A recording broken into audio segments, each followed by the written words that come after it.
Quem nos traz essa análise e o entendimento deste momento é Aaron Edwards, do Sistema Manancial Consultoria, consultor de mercado. Aaron, bom dia, seja bem-vindo. É sempre um prazer ter você conosco aqui no Bom Dia Agronegócio. Bom dia. Aaron, temos então números atualizados do USDA que vieram um pouquinho abaixo do que o mercado esperava. É uma preocupação ou está tudo dentro da normalidade por aí? Que relatos você nos traz da safra 2024-25? Olha, a notícia boa é que está chovendo, mas a notícia ruim para o plantio é que está chovendo, né? Então, é,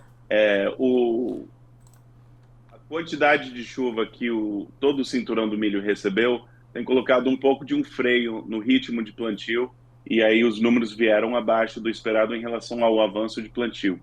No lado leste do cinturão, centro e leste do cinturão, então, quem conhece a geografia, por exemplo, começando mais ou menos em Missouri, 80% do estado de Illinois, Indiana, Ohio, essas regiões ainda tem muita chuva prevista que vai ser difícil dar andamento à lavoura. Então, eu lembro muito do ano de 2019, que não está tão atrasado quanto 2019, mas a chuva ligou, não desligou mais, e eles foram terminar, ou alguns começarem a plantar em junho. Então, é possível que tenha ainda mais atraso por excesso de chuva nessa parte.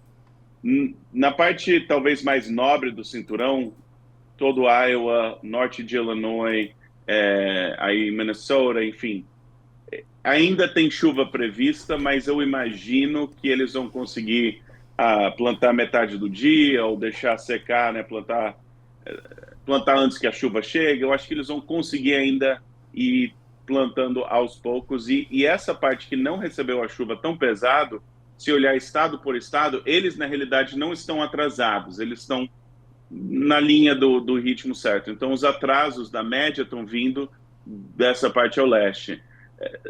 Por hoje, para mim, é aquele lembrete, não começou o ano com perfeição. Se você tivesse pivô, você ligaria e desligaria que nem a chuva. Agora não é perfeição, tem excesso de chuva, está atrapalhando o plantio em algumas regiões, mas está ajudando em outras. É um ano normal, mas ano normal tem risco que dificulta a produção. Então, estamos começando a ter esse risco. Hoje, eu não acho que é um fator extremamente preocupante, mas vamos ver se essa previsão chega, se atrasa, quanto atrasa. Com certeza, acompanhar de semana em semana, hoje não é preocupante para mim.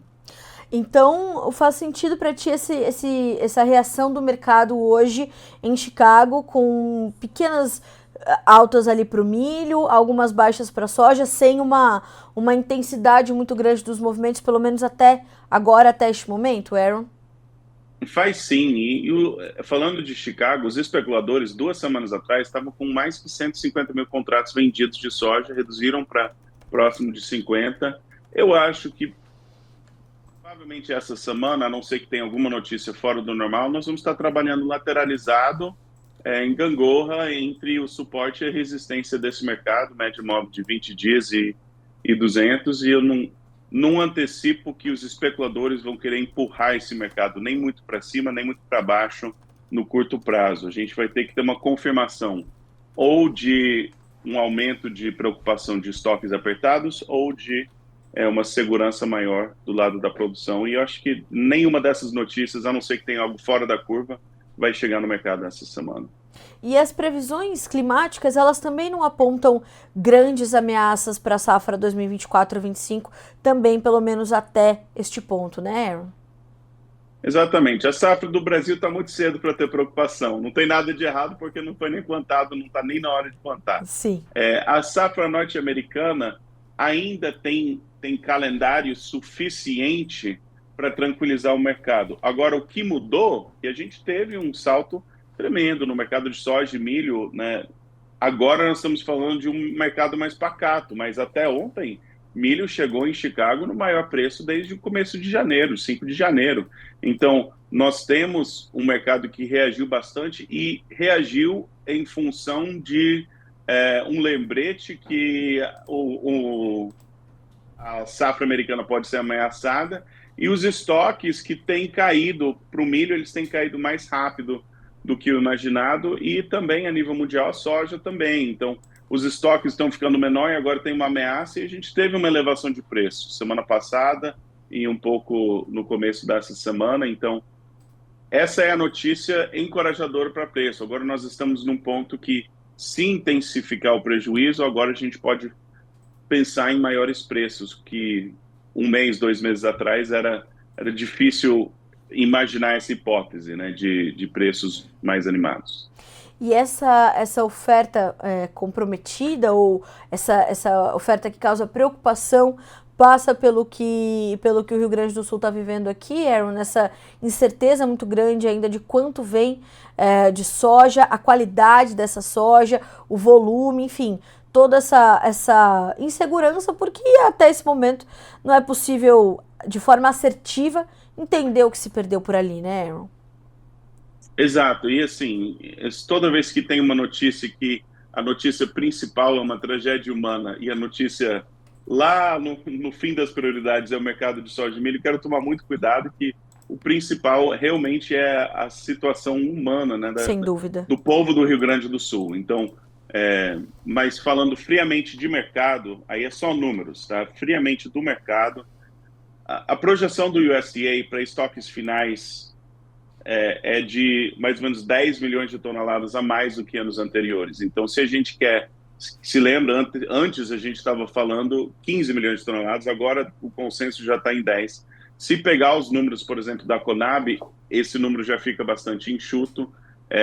Os números do USDA de produção de soja ainda estão altos. Tiveram duas notícias que ajudaram a soja a saltar $1 em Chicago: greve na Argentina e a situação do Rio Grande do Sul. Mas se a gente falar em números, os estoques finais, quando a soja estava lá em cima nos Estados Unidos, eles estavam mais ou menos 7 milhões de toneladas. Agora eles estão projetados em 9 milhões de toneladas. Nos Estados Unidos, para ter estoques igual aos 2 anos anteriores, com preços mais elevados, nós temos que tirar 2 milhões de toneladas. Se a situação do Rio Grande do Sul, ninguém sabe exatamente entre, que nem você falou, qualidade, quantidade e também o acesso, né? Uma soja que talvez está lá e está disponível para o mercado de exportação, mas que vai bater no mercado de exportação daqui a 2 meses, ele sai da oferta hoje, sai da oferta mês que vem. Então, se tem essa redução de oferta de soja do Rio Grande para o mundo, e se isso for substituído por soja dos Estados Unidos, não está difícil tirar 2 milhões de exportação do Rio Grande e jogar para os Estados Unidos e baixar o nível dos estoques norte-americanos para o mesmo patamar que estava 2 anos antes. Em relação ao balance, o quadro de oferta mundial, 10 milhões de toneladas, o Rio Grande por si só, eu não acho que vai tirar esses 10 milhões, mas você tira 2 milhões do Rio Grande e joga para a exportação dos Estados Unidos. Agora os estoques dos Estados Unidos são similares a 2 anos atrás. O consumo doméstico americano começa a ficar muito preocupado de faltar soja, especialmente em regiões. E aí você pega qualquer risco de produção nos Estados Unidos, agora você não tem que tirar 15, 10 milhões de toneladas para deixar o mercado preocupado. Se você tirar 2, 3, 5, já é um ajuste bem menor, né? Um risco climático não precisa ser uma quebra de 10, 15% da produção norte-americana para ameaçar o mercado. Basta 2, 3, 5% de risco de queda, aí já está bem mais sensível ao clima. Então, com certeza a situação do Rio Grande impactou. Eu acho que o $1 de ascensão que a gente teve foi o impacto do susto. Agora nós vamos ver se tem um impacto estrutural mais de longo prazo. O mercado ainda está decidindo se tem isso ou não.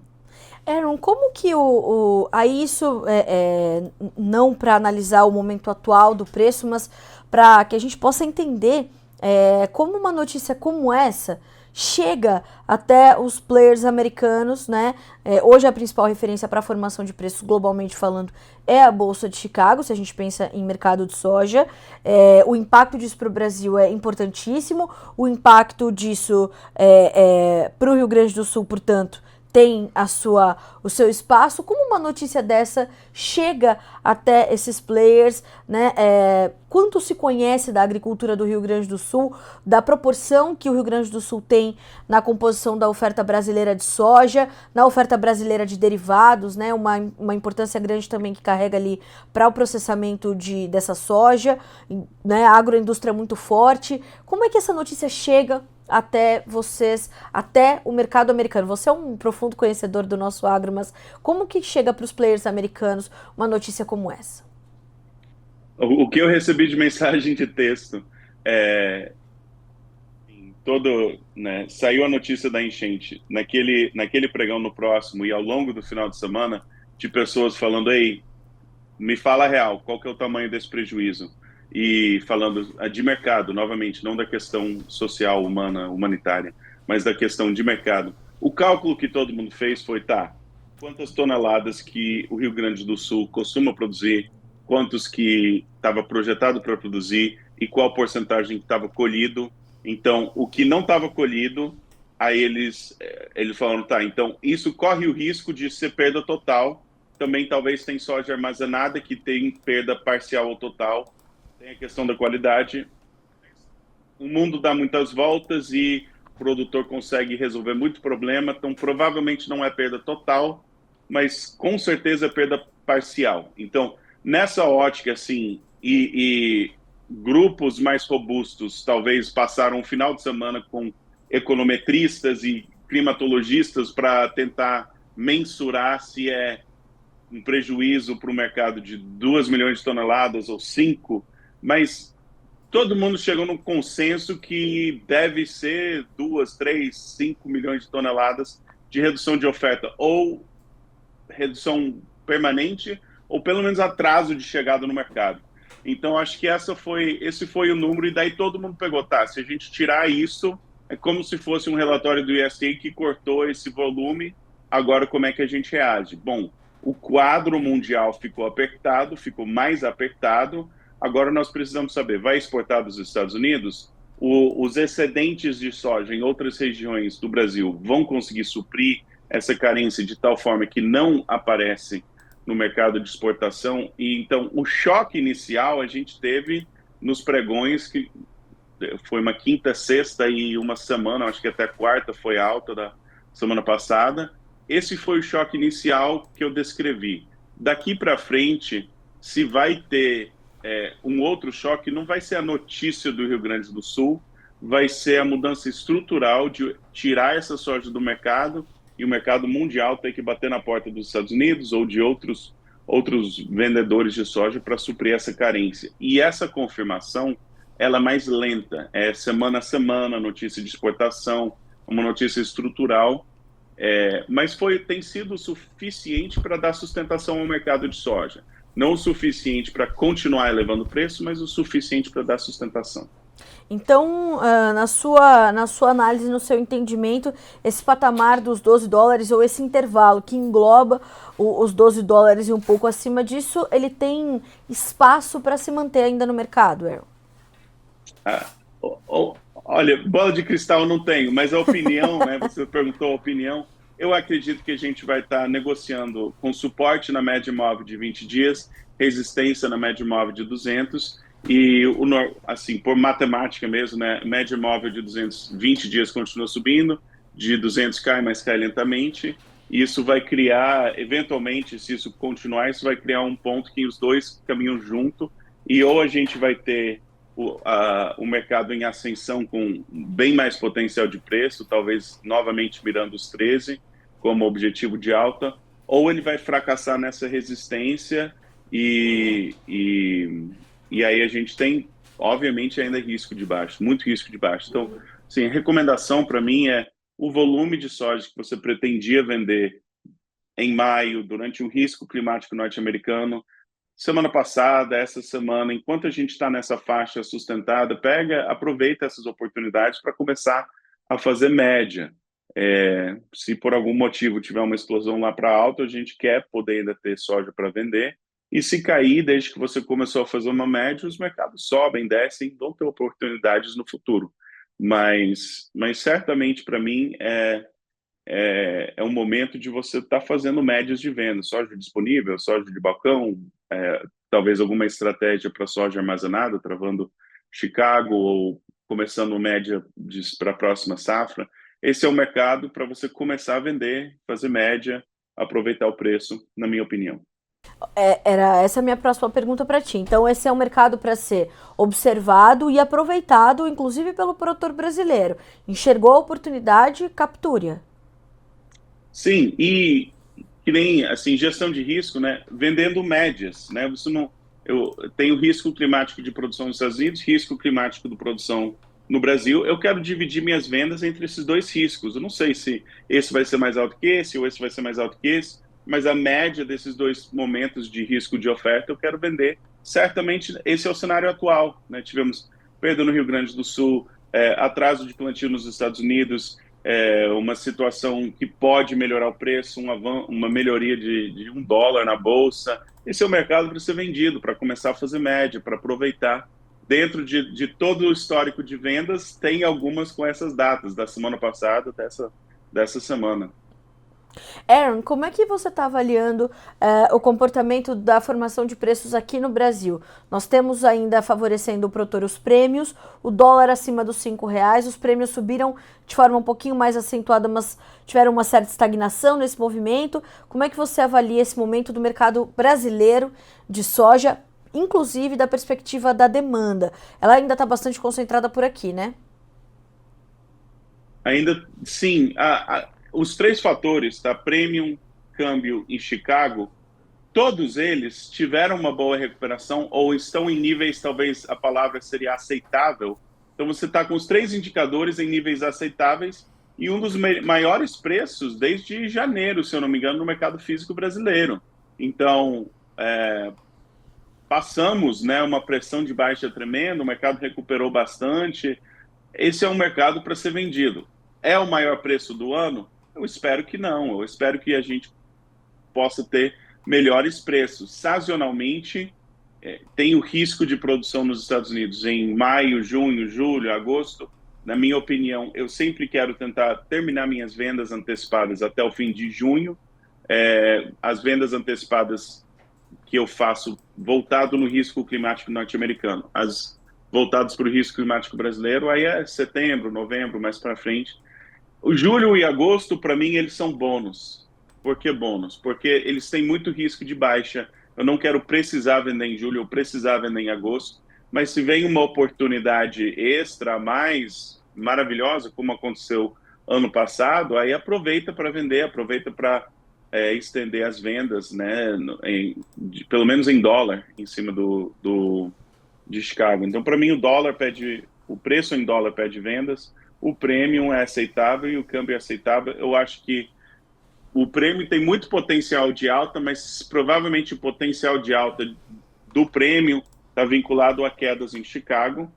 E o câmbio, para mim, é uma grande incerteza. Meu viés é escolhendo entre 4,50 ou 6, eu acho que está mais chance de chegar mais próximo do 6 até o fim do ano, mas a melhor coisa em relação a câmbio é fazendo médias e que nem eu sempre falo, plano comercial. Então, nós tem um volume que eu quero vender durante o risco climático norte-americano.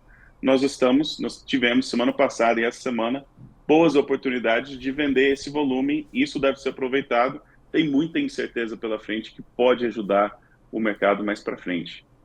Aaron, a gente tem uma pergunta aqui do Leandro Denardim, e ele diz assim: olá, Carla e Aaron, qual é a cotação das médias citadas atualmente? Leandro, eu imagino que a sua pergunta se refira a essas médias que você acabou de citar, né, Aaron? A média móvel de 20 dias e a média móvel de 200 dias, acho que é por aí, né? Exato. A média móvel de 20 dias só é o preço médio dos últimos 20 pregões e de 200 dias só é o preço médio dos últimos 200 pregões. Então, cada dia que passa, Ela muda. ela muda. Cai o número 21 dias atrás e pega o número de ontem. Isso. O Ronaldo Sobreiro, Aaron, bom dia. Quanto a China ainda precisa comprar para fechar o ano comercial ou quanto pode comprar ainda daqui para frente da safra 2023-24? Pergunta do Ronaldo Sobreiro.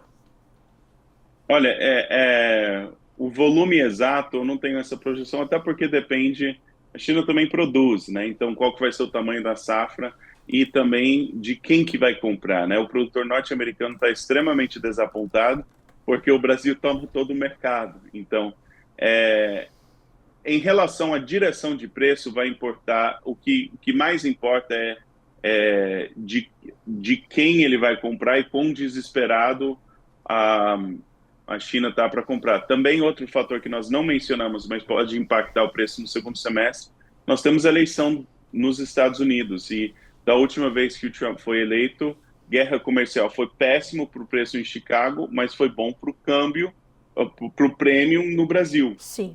Então, o Brasil teve, então, eu acho que muitas pessoas estão pensando que isso pode ser o caso, né? Então, tem muito chão ainda em relação a todas essas notícias para um ano, que nem a minha filosofia projetar notícias 6 meses, um ano em antecedência, eu não consegui, nunca consegui e nem achei ninguém que conseguisse fazer isso com uma quantidade de acerto aceitável. Agora, reconhecer oportunidades de venda e ter um plano para direcionar como é que aquela oportunidade vai encaixar nas suas demandas da fazenda, e isso, para mim, tem tido muito sucesso na comercialização. Então, projeções mais longas não tenho, mas também não boto muita fé, por experiência própria. Faz bastante sentido.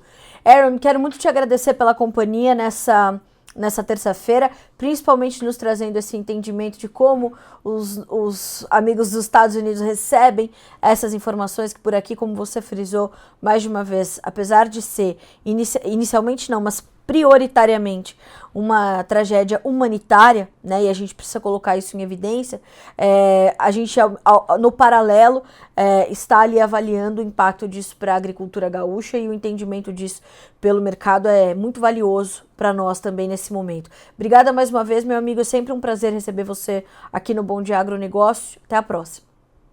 Até. Até mais, um abraço, boa semana.